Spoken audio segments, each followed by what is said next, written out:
Okay, let's try this again. I thought I'd show you a little quilting. I'll bring up my threads first.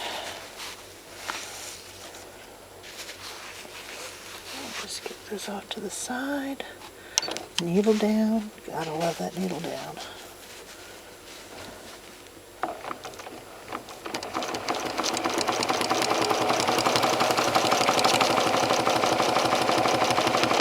I'll stop right there. I'll go ahead and trim off those tails. Actually, I think I'm going to go ahead and bury them for you. One thing I don't like about the gloves is just switching back and forth between wearing them and not wearing them for little tasks that I do at the machine. Now, if where you're stitching is not going to be in the way of future stitching, you can just leave that tail so you can bury it when it's not at the machine. Much harder to bury while it's on the machine, but I'm going to go right back over where I started there. So I want to go ahead and have that finished off.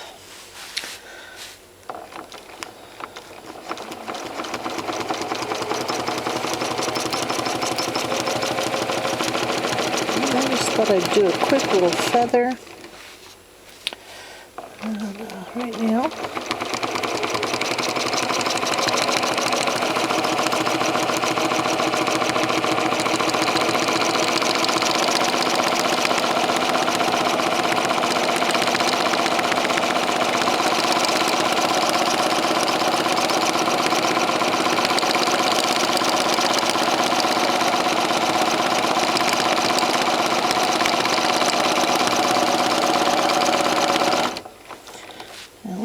to say is I'm just not real comfortable making these videos yet while stitching.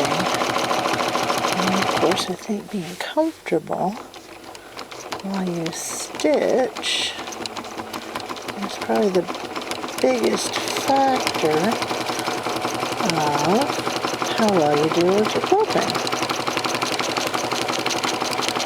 Maybe that's a cop-out for me to say this really looks awful.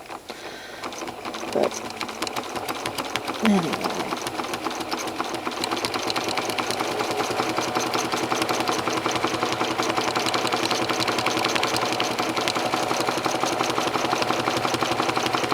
once you get to the top, I just like to come down along here.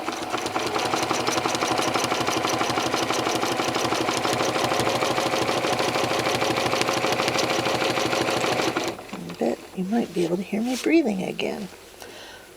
In my previous video, you could hear me breathing, but you could also hear the crickets outside.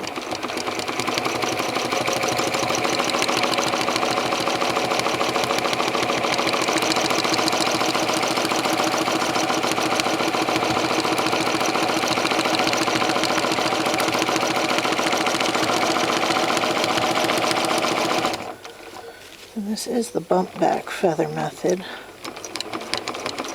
Bump back over the top of the feather.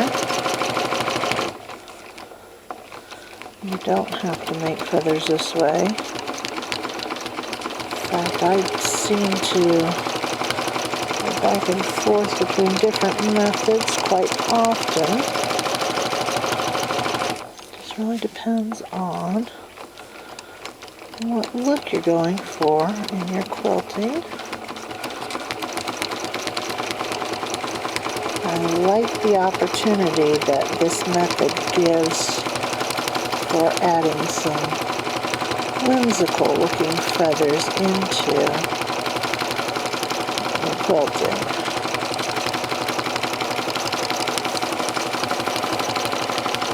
I'm just going to go off here just a little bit just because I can. This isn't anything important that I'm working on.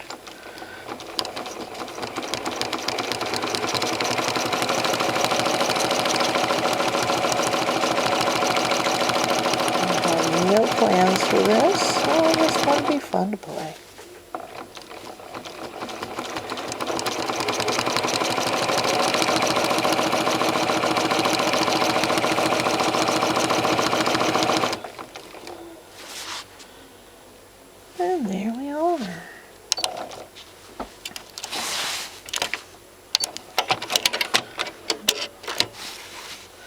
Notice I used my thread cutter on my machine, but I pulled it away so I have a nice tail left so that I can bury this other end.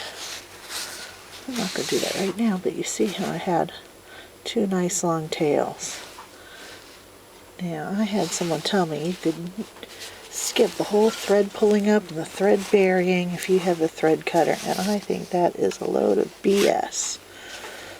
I have not found that to be true for me.